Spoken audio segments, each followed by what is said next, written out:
Peut-être ceux qui étaient là au mois de mai se rappellent de l'initiative qu'on avait lancée. On avait lancé un appel aux personnes qui voulaient avoir de la clarté sur leur test PCR et sur leurs données personnelles, ce qui en avait été fait, que d'envoyer la lettre au LNS. Et on a eu des réponses. Et maintenant, j'invite Romain à présenter en fait les réponses, et parce qu'elles sont assez hallucinantes.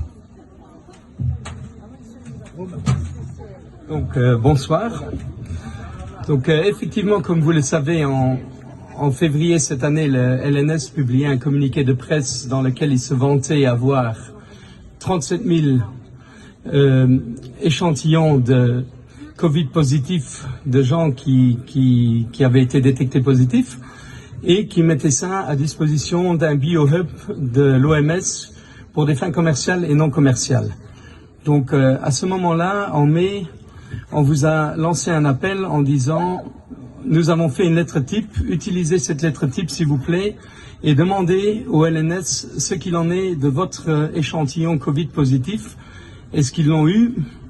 Qu'est-ce qu'ils en ont fait? Est-ce qu'il est dans un biohub ou pas ?» Alors ce qu'on a constaté quand les réponses ont commencé à arriver, on a constaté que le LNS nous disait à chaque fois que selon une loi, tous les échantillons Covid positifs testés en laboratoire et en hôpitaux à Luxembourg doivent être remis au LNS pour faire un deuxième PCR qui sert à la confirmation du diagnostic du premier et pour éventuellement un séquençage du virus pour déterminer la variante.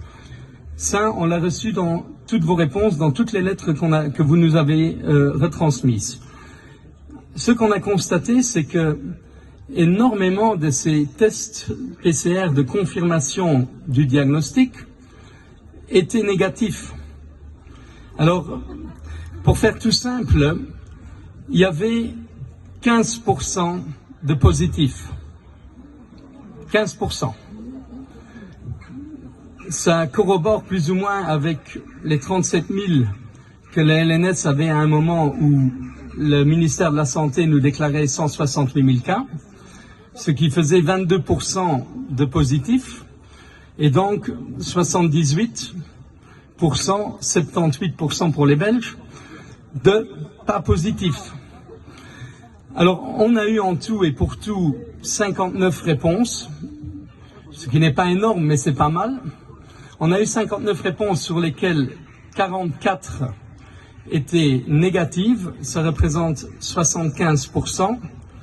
On a eu 9 réponses qui étaient positives, ce qui représente 15%. Il y en a 2 où il n'y avait pas de réponse quant au diagnostic du deuxième test. Et il y en avait quelques-unes, il y en avait 4 à ce moment-là, où le LNS nous disait, c'est en attente d'analyse. En attente d'analyse, on parlait de tests PCR qui avaient été effectués et envoyés en fin décembre 20 jusqu'à mi-21. Entre-temps, ces chiffres ont un peu changé. On a reçu encore 11 réponses supplémentaires. Dans ces 11 réponses supplémentaires, il y en avait 2 qui étaient positives. Toutes les autres réponses qu'on a reçues, qui n'étaient pas positives, étaient maintenant en attente d'analyse. Encore une fois, il y en avait qui dataient de décembre 20 et jusqu'à travers tout 21, voire même 22. On suppute qu'on ne va plus recevoir du LNS de tests PCR confirmés négatifs. Je pense qu'on va plutôt avoir beaucoup de tests en attente d'analyse. Je vous refais un appel. Utilisez les lettres types qu'on vous met à disposition. Si vous avez eu des tests PCR positifs, par la grâce de Dieu, utilisez ces lettres. C'est votre droit le plus strict. Et demandez au LNS ce qu'il est advenu de votre test PCR quand il est arrivé au LNS et quel en était le résultat. Et continuez à nous informer. Alors, pour la petite histoire, nous, on a constitué un dossier qu'on a remis ce lundi à tous les députés de la Chambre des députés. On l'a remis, et c'est le collectif Freilieven qui l'a signé et qui l'a remis. On l'a remis au Conseil d'État, on l'a remis à la magistrature des cours des comptes, parce qu'on a quand même dépensé 4 milliards, avec 15% de positifs, confirmé par l'NNS. Et à ce jour, on n'a aucune réponse de personne. Alors qu'on n'ait pas de réponse des députés, qu'on n'ait pas de réponse du Conseil d'État, ça ne nous étonne pas, ces gens-là, ils doivent analyser et ils doivent voir, mais on l'a envoyé à toute la presse aussi. Et est-ce que vous avez lu quelque chose dans la presse? Est-ce que vous avez vu ne serait-ce qu'un mot dans la presse?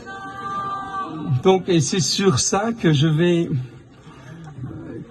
clôturer mon speech à vous, et je vais laisser la parole à Monsieur Rousse, qui a d'autres choses à vous dire.